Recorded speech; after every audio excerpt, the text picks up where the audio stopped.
Le but de notre démarche depuis toutes ces années où on est avec France Jeune, toujours de connaître ce qui se passe en haut, connaître les personnes, qui nous rapportent aussi l'exigence du très haut niveau international et en fonction de ça, nous adapter le maximum de choses, tout en respectant aussi le travail qui est fait dans les clubs avec les joueurs et la réalité du niveau des moins de 20 ans, à savoir que c'est encore des joueurs en construction.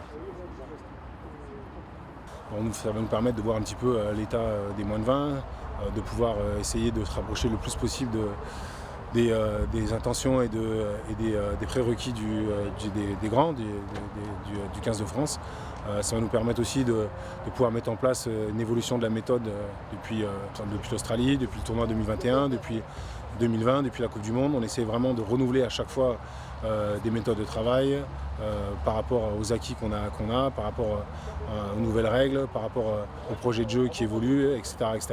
Donc les moins de 20, c'est très important pour nous qu'ils essayent aussi de suivre le même chemin et qu'on puisse pouvoir mettre en place des choses qui vont nous servir au 15 de France, mais aussi pouvoir aussi servir aux moins de 20, puisque finalement c'est quand même la pépinière du prochain 15 de France. Les gars, vous êtes mignons, c'est avec juste un bras, et au lieu de faire comme ça et de faire en force, en fait l'objectif il est d'envoyer l'épaule et après de faire ça pour essayer de le débattre. Tu vois ce que je veux dire? Allez, envoie l'épaule, une main. On te fait travailler, une main. Si tu mets les deux mains, c'est trop difficile. Exactement, c'est ça en fait, c'est le batailler sur le truc. C'est exactement ça. C'est et dans la continuité et aussi le staff qui se prépare pour la tournée de novembre.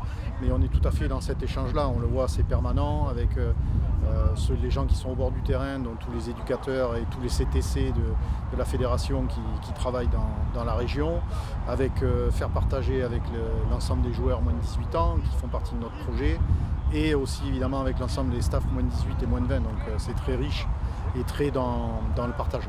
Il faut qu'à chaque fois, sur les chasses, les escorts, les recharges, sur les coups d'envoi, il faut que vous allez chercher vraiment le maximum de vitesse, d'accord? Donc réfléchissez bien, c'est pas uniquement quand j'ai le ballon en main. Et quand j'ai pas le ballon, j'essaie de me reposer au cas où je vais avoir le ballon. Non. À un moment donné, il faut que vous soyez capable d'être le premier sur la ligne d'avantage. Qu'on ait un discours commun et qu'on puisse, dès qu'on prend un joueur, en sélection, on ne sait pas comme en club, on sait qu'on n'a pas énormément de temps, donc il faut que le joueur soit à la page de suite. Et si on est sur un projet commun entre les moins de 20 et le 15 de France, c'est largement plus facile pour nous, pour intégrer le joueur et pour pouvoir lui demander des prérequis le plus vite possible.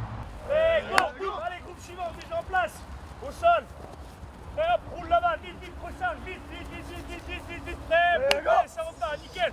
Très intéressant de récupérer l'expérience de chaque équipe et on s'est connecté avec tout le staff moins de 20 et chacun a pu retenir 2 ou 3 points qu'on pourra soit appliquer immédiatement sur notre groupe, soit développer et l'appliquer dans le futur. Connaître la démarche de Karim et Nico, le travail qu'ils mettent en place, on s'en était déjà inspiré l'an dernier et puis là je connais la suite de leur démarche et à ma mesure je vais pouvoir commencer à préparer, sensibiliser les joueurs au travail qu'eux vont mettre en place par la suite et vu que le but des moins de 20 c'est d'emmener les joueurs vers le 7 de France et le 15 de France, on pourra coller au maximum à leur travail. On va s'entraîner comme ça pendant 4 semaines. Grâce à vous, on a pu essayer d'être un peu meilleur pour mieux préparer l'équipe de France. Merci beaucoup. Merci les gars.